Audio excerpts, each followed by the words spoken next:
Hey everyone, welcome to episode 11 of season 1 of Where's That Bar Card? I am one of your hosts, Nick Durie. I'm here with Darryl Purvis. This is Monty Scott. People are going to get so annoyed of our reactions to Monty's intros, but it's so good. But what an unbelievable, we've been on a string of incredible episodes lately. Such a treat. We're joined this week by former NHL player, celebrity pro golfer, I guess. Dan Quinn is on Where's That Bar Cart this week. What an amazing episode it was. So many stories. Regaled us. He's caddied for Ernie Els and John Daly. Played golf with Wayne Gretzky and played hockey with Mario Lemieux. Incredible. Yeah, he mentioned so many Hall of Famers in this episode. And then when he gets to his dream foursome, big surprises. So yeah. Sweet surprises, I'd say. It was sweet. There were some tears. Yeah. Kudos. Rarely am I like, wow, I can't believe I was there. Right. Exactly.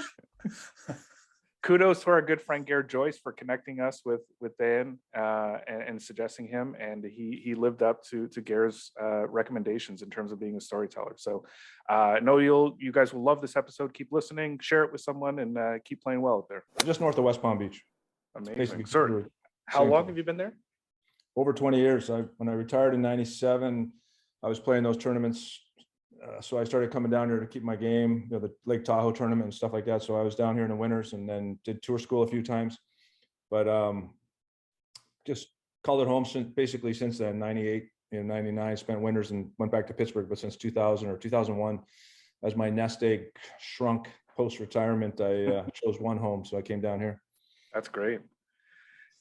Dan, I grew up in Ottawa. Actually in a small town just outside of Ottawa. Is it possible that when you were drafted, you visited an elementary school outside of Ottawa? Which I grew up in a small town called Richmond, which is south of Ottawa, near like I'm from Ottawa, so I know Richmond and Smith Falls and Purvis. I just have this weird recollection of being in grade 5. I'm 45 years old, so this would have been in the mid 80s. I just have this vague recollection of being visited by a guy who either was drafted or was about to get drafted from the Ottawa area coming to our school. And did you pick Dan Quinn? Very, very memorable for you to have such an interest. I can't remember the guy's name. Was it Steve Eiserman? It might have been Mike Bossy. That ruined my hockey career. Having a guy from the Red Wings came around the time, maybe a little bit before Eiserman came to my hockey school, and I asked him, we all asked him, how many goals you score, in house league, and he's like, house league. And I'm like, I don't know, man. And right then I was like, this guy doesn't give a goddamn about a house league. I was like, I'm finished. I only scored. I'm the fourth leading scorer on my house league team. This guy doesn't care at all. My career is over. I'm gonna say probably not too many people who are fourth leading scorer on their house league team went on to the NHL. I'm just gonna say not a lot. No. Well, NHL's lost. If you go back to Ottawa, the first ever game in the Sportsplex I played in the Nepean Sportsplex, really? 1972, with Darren Pang and I were on the same team. It was called the Baby Raiders. We played it, I think 7 or 7:30 that was a Saturday morning. I'll never forget it. It was the first. We'd had people skate or practice that in there, and that's where Darren and I are still great friends and text all the time. And Steve Eiserman moved to Nepean when we were about 8 or 9, so 2 years later. And then so we spent a lot of time in the Ottawa area. I moved to London, Ontario when I was 16, in 77 there. So, but yeah, those 4 or 5 years, it was good fun. And then we came back when my parents moved to Brockville, and I was drafted by Belleville. I would have to spend some time in the Ottawa area with those guys in the summer, Steve, and then we both got drafted in the same year in '83. We're both drafted in '81 to junior. So it was pretty, I still text him at times too, but we're not, him and Panger's the glue to that friendship. He's just the best.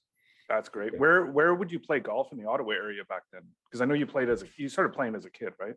So to be honest with you, London, Ontario is where I fell in love and took up golf. So we moved when that summer that I was turning 12, I believe, I was turning 13. And there's a place called Thames Valley. It was a public course with a 9-hole executive. By executive, I mean, I think there was a par 5 and 4 par 3s and 4 par 4s. So it was like a par 32. It was perfect to learn golf on. It was like $2 during the week to play. Wow.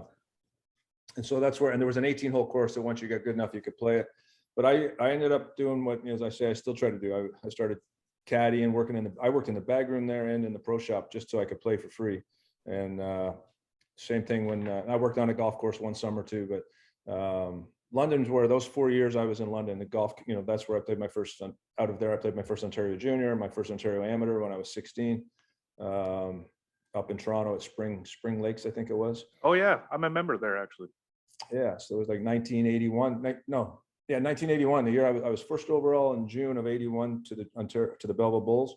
And then I came 16th as a 16-year-old in the Ontario Amateur. It was won by Gary Cowan. So that was one of my coolest. Some things I always talk about, but then once I went to junior, I didn't play any more Ontario stuff for, in the OHL, the summers were maybe 1 or 2 local tournaments, but I didn't play anything until these celebrity tournaments popped up. Well, I was reading about that, how you stopped when you got to junior. Why like the summers? You just didn't have. It just was more working out. You had to qualify, and then you're going to a major A training camp. So I did. August was I went and did hockey schools for the Bulls. When those 2 summers, so I would be there for like 3 weeks early, and then training camp started on September 1st or whatever. In '83, I was going to my first NHL camp. So I didn't do any more. I did a ton of it when I was 14, 15, 16, all the best junior tournaments we could play in, amateur tournaments when we were 16 that summer at the big clubs like London Hunt and Highland Amateur. And, but I never tried for another Ontario. I never tried for another Ontario Amateur or junior after 1981. How good were you back then? I was decent. As I said, I was good enough to get a couple letters for scholarships. But it was, the Ontario Amateur was a pretty good summer. I was, just starting to get a little bit bigger, and I was getting ready to go play to my first OHL camp as a first overall pick, but I was in love with golf. And then I remember qualifying, and I couldn't wait to get there. And it was a 72-hole tournament, and there was guys I remember guys that I used to caddy in tournaments for, Rick Sepp and Danny Mijovic, and I remember Dale Talon was actually in that field. And I remember like yesterday, it was 1981, but I remember Gary Cowan won, and it was so cool. He was hitting drivers off the deck, on tee boxes and stuff. And when you find out who he was, he was, obviously a 2-time, I think, U.S. Amateur, playing a bunch of Masters, U.S. Amateur champion, Canadian Amateur champion. So it was pretty cool. And he was already, well established. So it was pretty cool to finish 16th or something to that effect. I've tried sometimes to Google up if those results are up anywhere, but I know I made the cut and it was like top 20. Was there ever any wavering in terms of like deciding between hockey and golf? No. I tell people that if you go the history of especially us Canadians, the short summers, and we kind of never would dream that tour golf, back then was even an option. Would we have George Knudsen, and I remember then early on it was Danny Hullerton and a few guys that kind of, got out there, but I don't think it was until Mike Weir, sort of really got out there. He won a major, and I tell that, I actually did a thing for something else last summer about most memorable moments, best Canadian moments. And I said, obviously we got Wayne Gretzky, and there was some, the Olympics in Montreal, I remember 76, but for a kid from Southern Ontario to win the Masters, being as a lefty and being told that, the short summers, you got no chance of playing tour golf and you won a major is one of the greatest accomplishments of any Canadian, in my opinion. Oh, hold on. Are you a lefty? No. Oh, I heard you say something about lefties. I got so excited there. I'm like, finally, I'm not alone. I'm a left-handed hockey player. But that goes to the foolishness of Canadians. First of all, there wasn't good equipment when I started playing 7, 8, 9 for lefties. And I can't remember, my dad and grandfather were saying golf courses are set up for right-handed players. You got to play right-handed. They are. Like, what? That makes sense. But then I think again, when Phil Mickelson and the better lefties, now the left-handed equipment's just as good as a right-handed. And I believe Canada's probably got 40% of them are lefties playing now. So yeah. Darryl, I've always wanted to ask, did anyone ever try to change you, like to switch you to righty when you were growing up? No, not really. People were like, this guy's terrible. He's 4th in scoring in his golf house league team. He's never going to make it anywhere.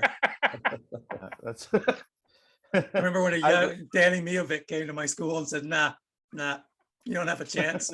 I'm glad you remember that.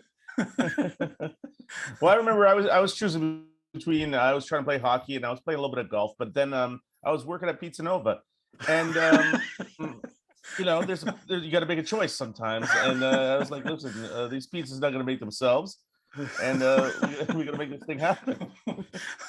Just Then are you left-handed person? no. No, I was right-handed, and as you know, in Canada, it's always a discussion as to how. And I've seen all such certain kinds, but I started playing hockey this minute I could walk or anything, but you picked it up with your dominant hand and put your left hand on. But I've also played with guys like Lemieux, who probably the same way. He's a right-handed guy, but he played hockey right-handed. So I don't know what the correlation, but to answer your question, yeah, I did everything left-handed, batting, hockey, except for golf. I play right-handed. But I'm right-handed dominant, right-hand thrower. So can I ask? Well, I guess I can ask a question. It's a podcast, but the celebrity golf tournaments. How did you get into those? So in 1991 was the first one I played. And I remember seeing on TV in 1990. And Mario Lemieux, we were hanging out in Pittsburgh quite a bit at the time, and he got invited. And he said, I'll go, but I don't want to go alone. So he kind of helped me get invited to it. For that first year, and it was the coolest thing I ever did. It was real golf, 54-hole tournament, scratch, and I think I remember I had not the best. 91 was the first year I went, and I remember I came third, but I remember I had a 39 in the back, and I was determined to come back the following year, and I was lucky enough, so I won it in 92, and it's one of those venues where in speaking of actual beautiful places, you'll never see a better place in the summer. Now they have winters and it gets cold and it's skiing, but the golf course was terrific and it was right on the lake, and we treated so good. There was people there watching, and I made 75 grand. So I was like, all right, I'm going to practice next summer too.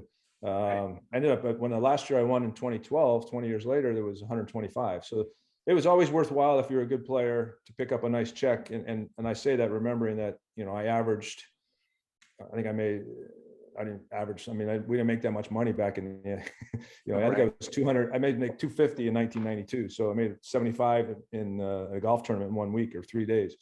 So, That's great. yeah, to tell that, that's a hockey story. We divulged salaries somewhere around there, 91, I'm going to say, or 92, and to each other finally, instead of everybody whispering, what's he make, or what do you make? You're not allowed to tell. And I was the 28th highest paid player at 280,000 in Vancouver. Wow. Holy. Oh. Yeah. Can you imagine the amount of money those owners are just hiding away? I don't know how much they weren't then. We could never we never had an answer. I played an era where 3 of my 4 collective bargaining agreements were done by Al Eagleson.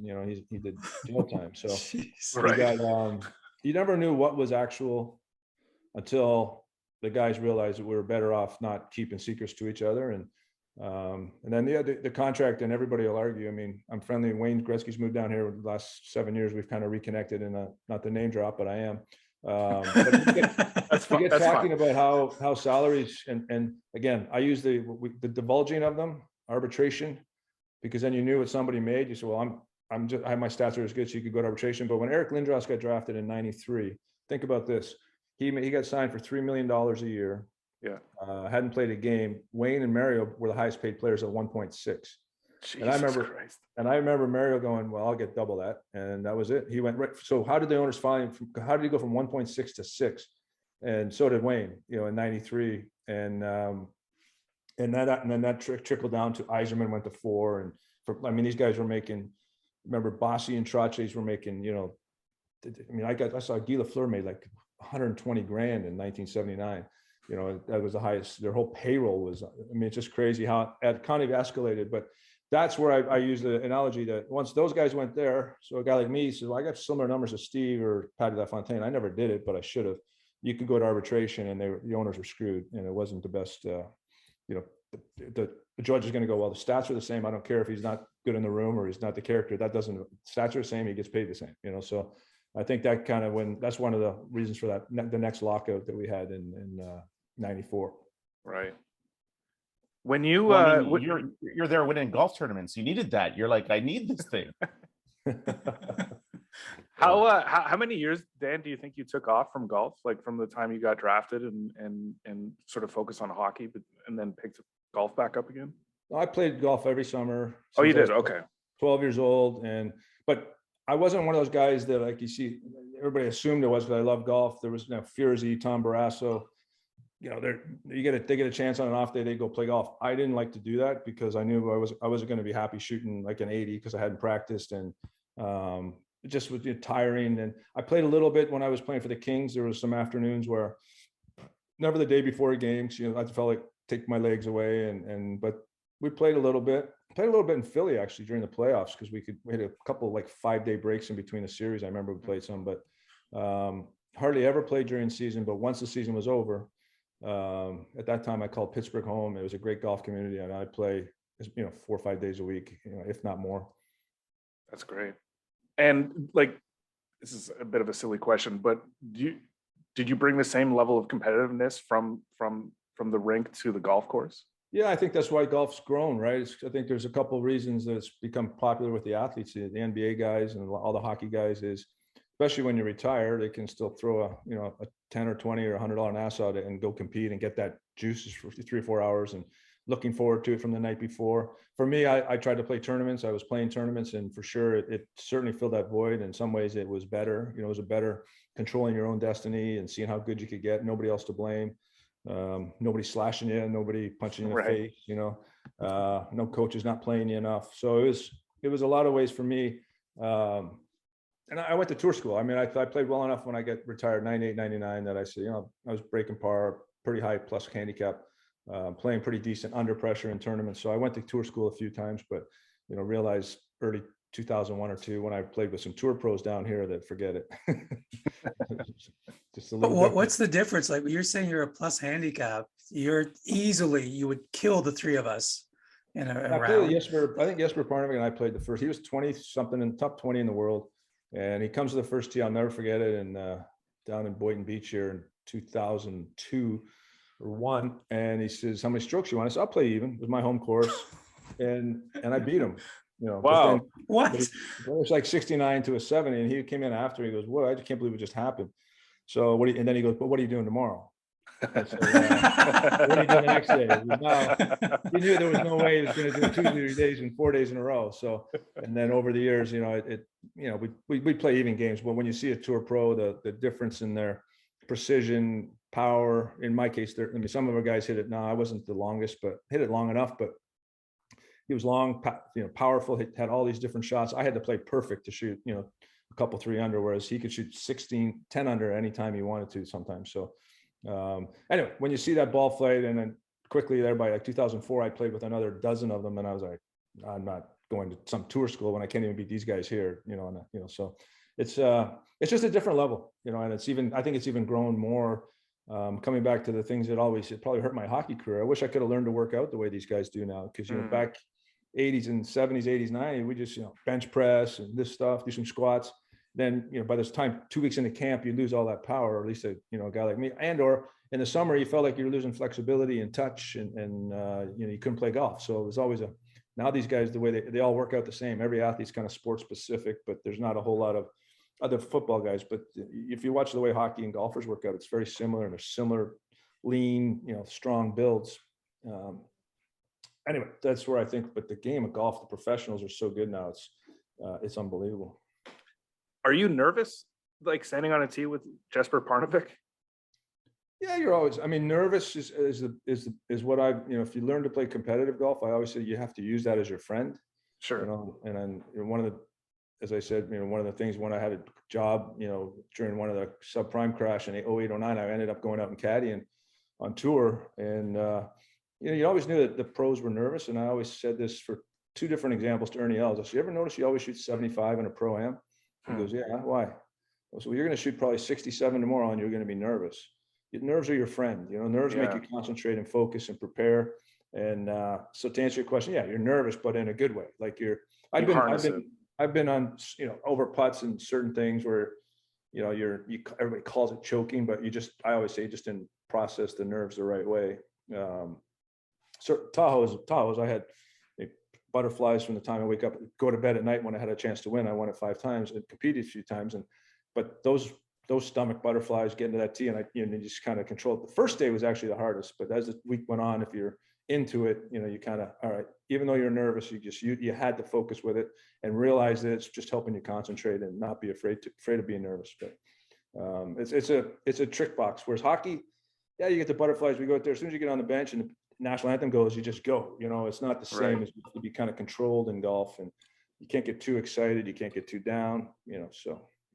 Do you ever just say to yourself, "Holy shit, I'm hanging out with Jesper Parnevik or Ernie Els or Mario Lemieux"? Like, it's just insane.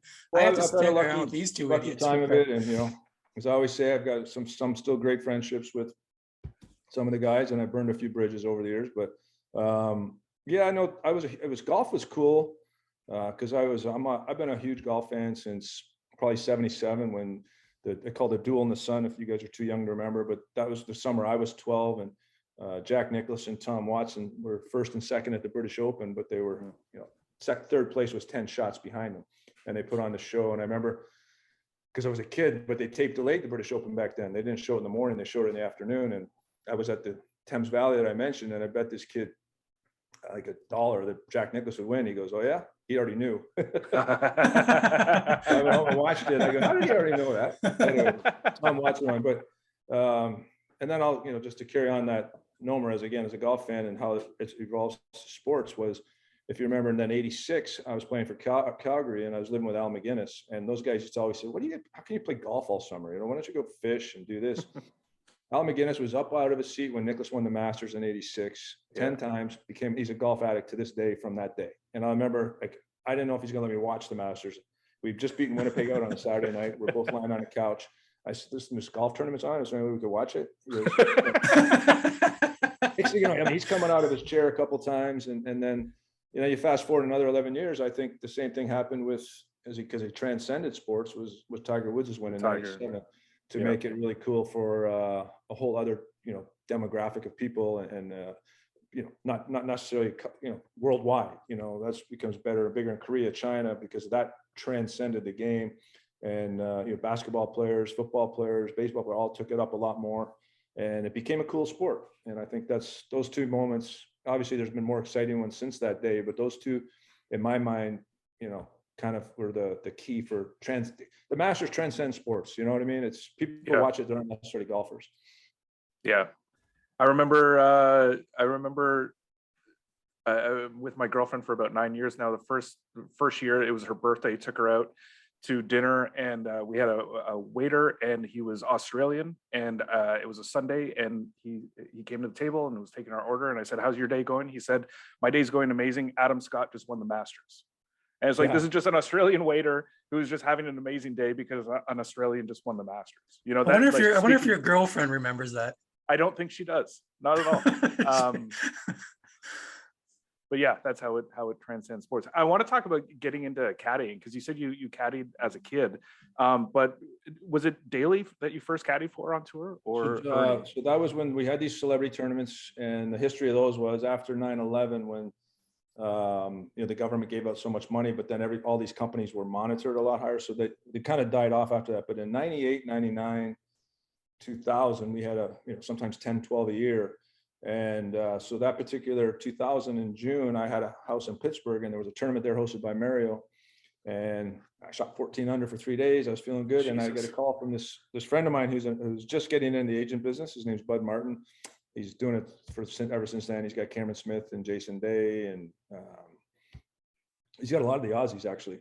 Cameron, as I said, but he was representing John Daly, and we'd played together, John and I, in '97 at a place called Erie, Pennsylvania, at Erie Classic, in the same group, in a little 2-day pro-am with some pros that I got into. He says, "John's caddy broke his ankle. Can you go to the U.S. Open and caddy?" And I went, "Oh, I'm having some beers, going to get a nice load on after winning this tournament in my backyard." And I said, "Well, I'll do it, but I'm not going to fly till tomorrow night." So I caught a flight late Monday night, and that was the first time. But I say that I did that as a friend or as just a gesture. I wasn't doing it. And in '03, I kind of became friends with Parnevik. He had a couple of opportunities. He asked me to come out a couple of times because of breakups or differences with his caddy. But that's when I did it, not necessarily for the money. When I went out for work with Ernie Els, I did it to make money, but do a good job, and I could treat it like a professional.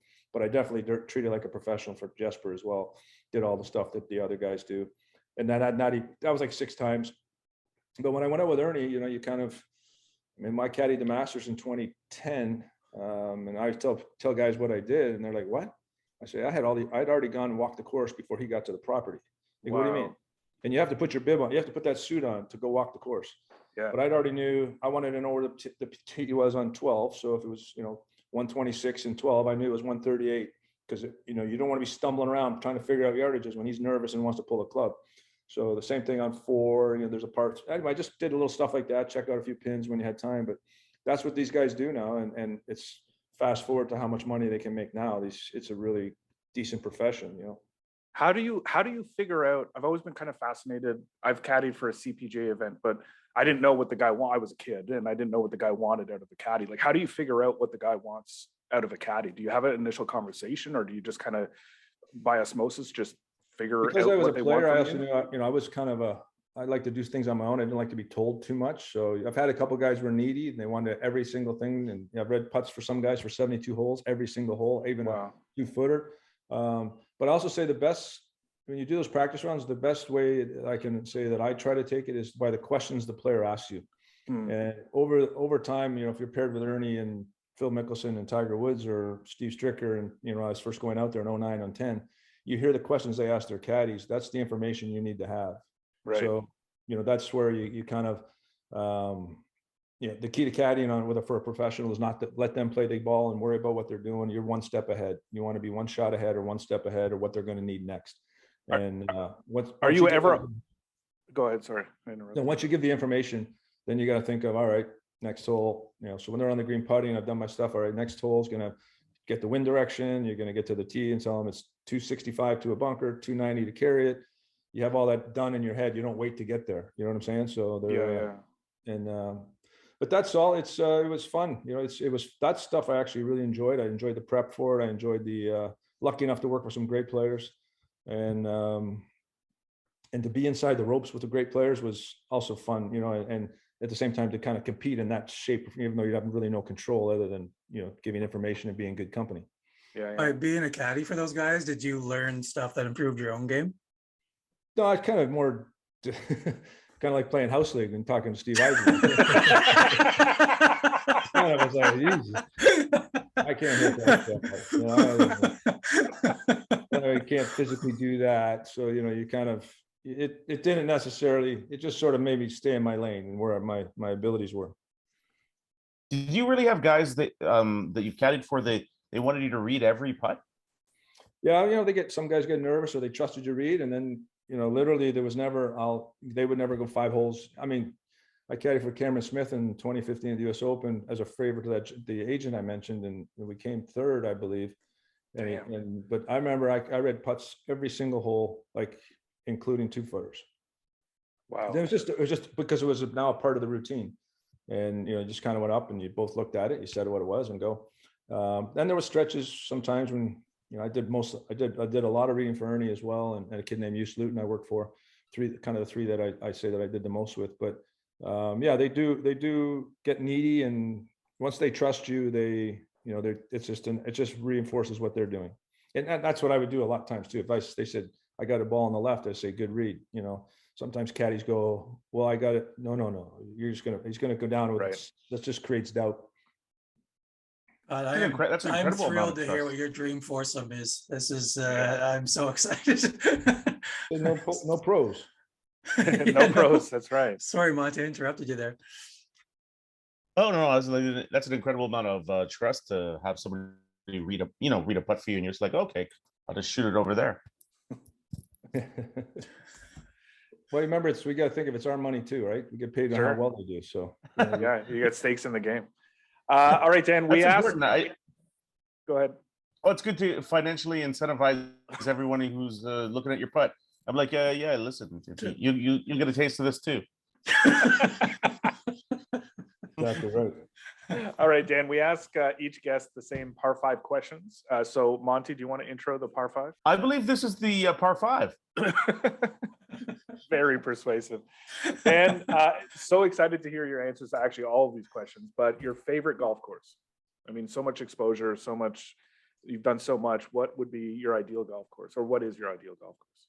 What my favorite always everybody ranks them is probably Shinnecock Hills in Long Island. It's it's good enough to host the U.S. Open almost every day that you go out and play it. I haven't played it as much as I've played other places, but like Oakmont, I've played a number of times. It's one of my favorites as well. But Shinnecock, just you stand there, you can see the whole golf course. You're looking at Peconic Bay and another golf course called National, and it just flows, and it's just a beautiful piece of land and a great championship test that has had U.S. Opens. So that's what I generally say is my first to wave on that, the greatest collection of 18 holes I've ever played are Pine Valleys. And I think the National in Toronto would be the favorite I played in Canada. Interesting. I'm assuming you're playing from the championship tees. Which do you ever do you remember your scores on those courses? Where you're talking about U.S. Open courses? I mean, yeah, well, what those tees that I played, I haven't played those courses in a few years. Now they have U.S. Open tees, so you can't even play those ones anymore. Like Oakmont's changed so much from when it was a 7,000 yard course to 7,500 now. So I've never played those tees, but yeah, I've had some good rounds. I was in my prime, playing a lot 25 years ago. There's some good rounds. I remember. I mean, I wouldn't like them if I didn't shoot, decent. Right.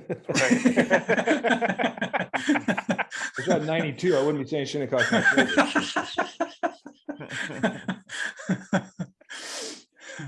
Okay, question No. number 2, Dan.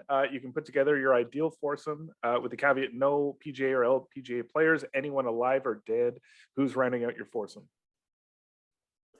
Oh, so I would stay with celebrities versus close friends, but obviously I think I throw my son in there. He's 16 years old. He's become a golf nut. that's the best answer I think Very we've had sweet. so far. Yeah, That's I think nice. so. Yeah. It would behoove me not to say that. And yeah. How's he play? Yeah, he's pretty good.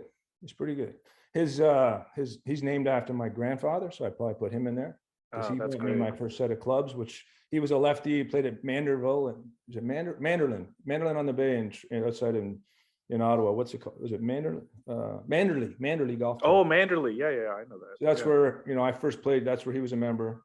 And then he's just become a really good friend. He's generous to a fault, and he was my idol. It would be probably Wayne Gretzky.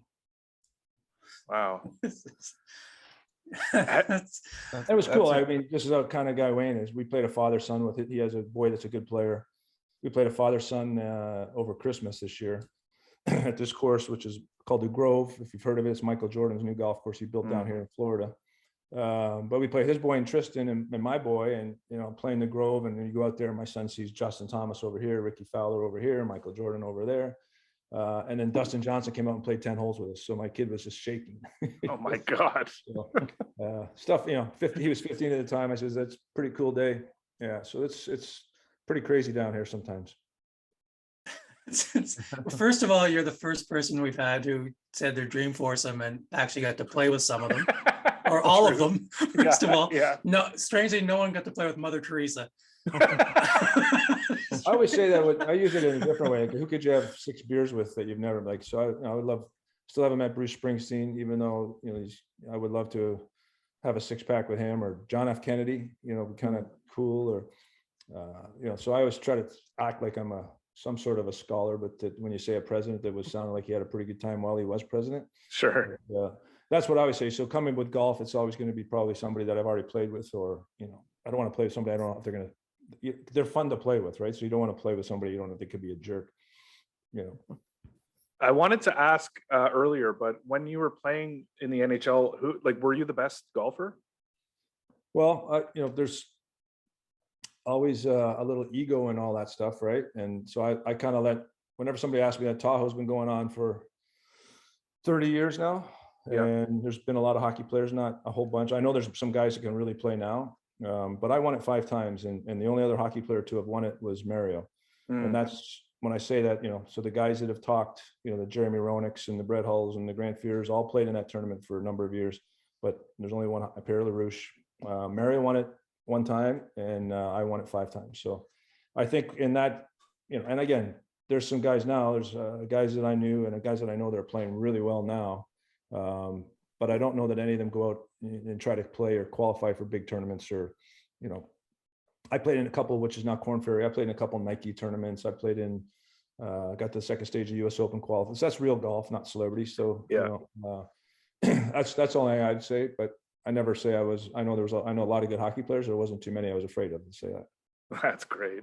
I'd like to see Garrett Rank play No, with the he's- hockey he's- player. no, he's way better than I ever was because he's doing stuff in real golf tournaments. Like he's playing Canadian amateurs, US amateurs. I've seen made the cut, I think, at the Canadian Open, if I'm not mistaken. Yeah. So no, it must be a terrific player. That's a great point right there. I follow him every time I see him. I say, I can marvel at you know, what he does for a living, and that's high quality golf that he plays. That's the difference between talking about it and playing with your buddies and then playing a real round of golf in a real tournament and making a cut at a Canadian Open as a professional referee is some accomplishment. Incredible. Okay, question number 3. On a hot summer day, I don't know if you drink on the golf course or not, being an athlete, but He just says he wants to play with someone he can have 6 beers with. I'm 6 going to beers say with. probably a good chance he does drink something on the golf course. what are you And- ordering for the and- bar card? Eddie brought most of his family actually to the to that course. Well, to be honest, I'll say this, how's this? I didn't when I was trying to play golf competitively and all that, and I do now on occasion, but I didn't drink when I played. We didn't, and most times I was in groups that didn't drink when we played, you know. Yep. But we drank more than 10 men after, you know. So, yeah, it'd be get done and have a bunch of beers, and I'm not very good at. I'm a beer drinker for the most part, and maybe the odd drink mix, but I'm not very good at it. And I can drink wine, but I don't only drink wine when I eat. But it's cool. That's just to give you guys, not again, I'm name dropping. I don't care what it is. The Grove, Michael Please. Jordan's got his own tequila. It's like $74 a shot. So Jesus. Gretz gets doubles. But it's actually it's delicious, and I'm like they put it in this glass with a 1 cube that has X 23 in Roman numerals for Grove 23. It's cool. But it's delicious. But one of those, and I'm boy from Ottawa. I heard Gretzky can really drink. I heard a Yeah, I great know. story about him one time from a buddy of ours who was working on a TV show, Tim Steves. And he was interviewing Darryl Johnson from the Cowboys. And they asked him who was the biggest drinking athlete he ever saw. And he said that Gretzky, one time the Cowboys were wherever, or the Kings were playing somewhere, and the Cowboys came to watch the game and they all went for drinks afterwards. He said offensive linemen were passing out and Gretzky was still going strong after playing a game. Well, I think most hockey players were some of the, as I look back on it, the best people, best guys I ever met, but they're also pretty good drinkers. But we had that metabolism and whatnot. So, but yeah, Gretz is good. Gretz likes to have a couple while he plays. So he's the opposite of me, but.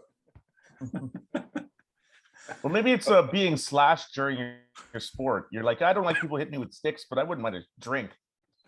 I think Gretz, he was never really in love with golf until he retired. So he plays it a ton now and became just his new hobby. He has good games and he plays pretty decent. He never liked to play in real tournaments and stuff like that because he didn't want to. He's so proud of everything he does portray for his brand and whatnot. Right. But once I think he stopped doing the coaching and that, he got into it, but it's a big part. He's brilliant. And he's had friends, my son. I mean, he just never stops talking. He doesn't go into some mode. He's just always on conversation and generous and funny. And I mean, a good story that I introduced him to Nhl when they first came down in 2015. I said, let's get a game. Gretz had a couple, but Ernie's all wants to get, have a good game with me and play well. Gretz hits this good drive and a 9-iron onto the first hole at this Bears club right around the corner here. And Ernie goes, good shot, Dwayne. Gretz goes, sometimes you got to live up to the nickname. Like that. It was just like, as the day goes on, if he makes a putt, he goes, didn't you guys have TVs when you grew up? Like, you're pretty sure you're probably going to hear it once around if you play with him enough, so. That's so great. I'm sure you've seen a lot on the golf course, but what's the angriest you've ever seen someone on the golf course? I've seen a lot. So there's a couple guys I've seen, guys that just lose it and were no fun to be with. I think Tom Barrasso was one of those guys. He loved the game, but he could break 6 clubs in a round, and if you went to retrieve one, he would say, "I'll kill you if you retrieve that." You know, I'm like, I'm gonna go grab that beautiful driver head you just broke. But obviously, when you do it for you do it on a golf course, you do it inside the ropes. You know, Ernie Els had a temper on him. When I saw him Really? about tomahawk, oh my God, I call him the big uneasy. But when he snapped, and he could talk like a silent assassin, he wouldn't move his lips. He could give you grief and talk about fans, and just like this, like he's smiling, he's just chewing. But I've seen him tomahawk a club or two that I just, like you get away because you're the caddy. You know, if it springs up, it could take your head off. Right. Let's say he's got one of the worst. Big gun easy. Is this during a competitive round or yeah. just Yeah. really? I remember he got a plug lie in a course called Ridgewood one time in the bunker, and he chucked that sandwich so hard. He wouldn't carry on, but he would have a quick surge of anger that was pretty high level. Damn. A big man too. Yeah. Sure. Okay. That's- Question number 5, Dan. Last question. Your favorite golf moment. I mean, you've mentioned so many of them, whether it was Nicholas in '86 or Tiger in '97. So it could be something either you saw, something you witnessed in person, or something you experienced on the course. What's your favorite golf moment? Yeah, I mean, there's a couple. Obviously, kind of cross all boundaries. If you say, I remember in 1981, that Ontario Amateur was pretty cool. My favorite golf tournament that I've ever watched was '86 Masters. Yeah. Now there's been others that rival it, but I mean, I think it was still the coolest, goosebumpy kind of, thing that you could ever watch. And if you look back on it, how many great players were in contention. And you guys, hopefully you're not too young that you haven't watched that '86 Masters on Sunday, that back 9. But I think the coolest thing probably from, even though it's called celebrity golf and whatnot, it was pretty decent golf. A couple of guys like Rick Rhoden played on the Champions Tour, and that he won that tournament 8 times and to my 5. But I won it in '92 and 2012, so over 20 years. That was kind of cool. And as a current athlete, I shot 3 under par.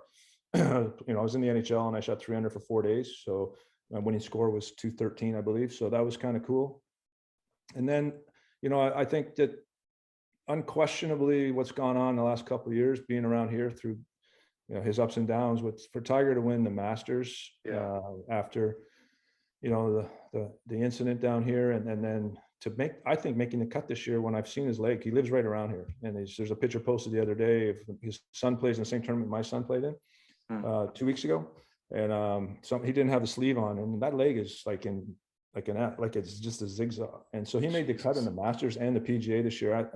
So it's a pretty, and I can't say, I mean, I've always watched Tiger play, but I can't say that I was always a big fan, but I was memorizing, because he was so good back in those days. But to see him win the Masters, was it 2019 or 2018? Or I think Dustin won in 2020. Yeah, so 2019. 2019, yeah. Yeah, so those are probably cool. And then obviously Mike Weir in 2003 winning the Masters was as cool as it was for a Canadian. Yeah. Is that too many? Is that too many for Wes? Simple No, question? Not at all. Not at all. You can keep going if you want. You get more than regular. Damn a few. Yeah, it's funny you talk about '86 because I started playing golf probably the year before that. I was like 14 in '86, and I think about Nicholas winning the Masters and Bob Tway chipping in to win the PGA, and that's when golf really just overtook everything. I was like, I love this forever. This is the best. Well, you guys know Canadians love their golf. It's funny how hockey is the number one, but I always marveled at how much Canadians, once they got the chance and the weather broke, they love their golf, and they always wear those long socks. You come down to the States, everybody's got just the sockettes, right? You go back to Canada, everybody's got those tan lines halfway up their calf. I don't know if that's still the case, but anyway, you guys, come on, we don't have any sockettes because you don't have, down in the US and in the warm, there's nobody wears socks up to their calf, middle of their calf. But well, Canadians look to show off the amount of fabric we have. Yeah. But the passion, the passion's there. It's great. It's a great golf country. And I think there's still something about the most handicap, registered handicaps per capita in the world. But it's a great golf country. Dan, you've been very generous with your time. This Yeah. is unbelievable. Thank you so much for doing The this. stories What a were treat. amazing. My pleasure, fellas. My God. Thank Are you you so playing? much. Are you playing today? Happy Canada Day, by the way. Yeah, yeah, happy happy Canada. Canada Thank Day. you. Yeah. I just hit balls this morning and I went over and hit balls with my son around 8:30 till I came back to do this. He's hitting balls and is in the gym. I'm going to go back and pick him up. And then we're going up to Tallahassee, Florida tomorrow, which is about a 6-hour drive for probably his biggest tournament. It's the Florida Junior Amateur. Nice. It's, up to 18 years old. He just turned 16. So we're going to make a week of it. It's a three-day tournament, Wednesday, Thursday, Friday, but I'm going to play with a couple other dads Sunday and Monday while he plays with his buddies. So yeah, I'm looking forward to it. Is he a dual citizen? Will he be a future Canadian golfer we should be looking out for? Or? I still have my Canadian passport, but I don't know that they're all born in the US. So I don't know how that works anymore. I don't even know what I am. I call myself a Floridian. You go through this, not to make this a sports, but when you see the politics that goes on in both countries, for the most part, from the highest levels, I sort of say, I'm not a Canadian as much as an American as much as I'm a Floridian, because we're Right. pretty simple down here. We were pretty aggressive with COVID. Like, we were playing golf a month after everybody thought the world was going to end. And, I look back at some of the stupid things, the things in the cups, the ball couldn't go all the way down. And Yeah. God, what are we doing? Yeah. We didn't was last cool, summer. yeah. We didn't even have golf here until what? June? Late June or something. Couldn't Yeah. believe when I was watching it going on, but we played literally COVID. I think the world shut down March 13th. We were playing in middle April. So, and there were some counties didn't even care. Like, it just didn't matter where you lived. And then, they'd say, oh, there's another break. But we weren't sitting around. We had the weather. And so it was fortunate to be down here. It caused us to be a lot more populated than we needed to be. But Sure.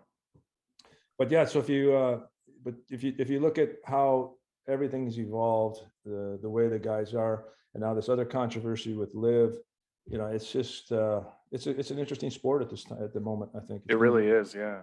Quite an interesting time.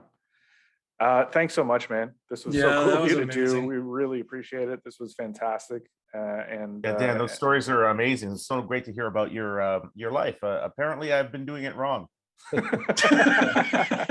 Well, again, as I said, we drank. I've had more success than 10 men, but I've also made more mistakes than 50. So it's not all.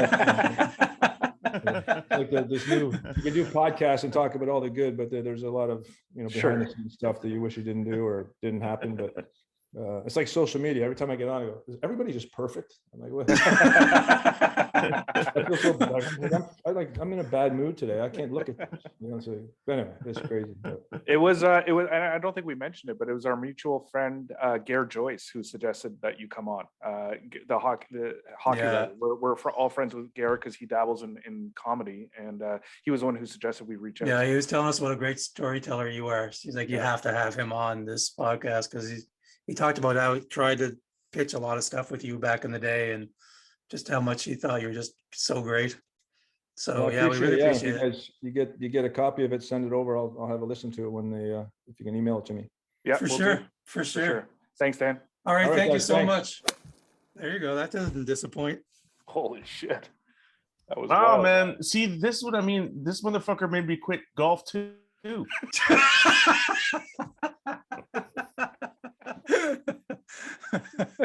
Maybe I should just go home.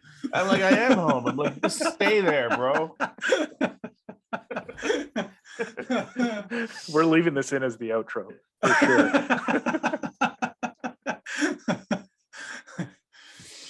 Yeah, that was fantastic. Wow. That was Yeah, wild. wow.